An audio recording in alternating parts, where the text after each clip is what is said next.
तर दिल्लीतील भाजपच्या विजयावर अजित पवार यांच्याकडून मोदींचं अभिनंदन करण्यात आलंय। भाजपच्या यशामागे शहांचे कष्ट आणि निवडणूक व्यवस्थापनाचं मोठं योगदान।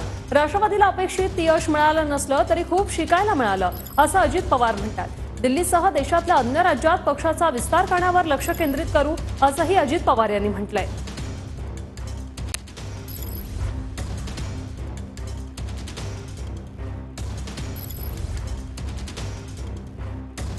अजित पवार यांची ही प्रतिक्रिया समोर आलेली आहे।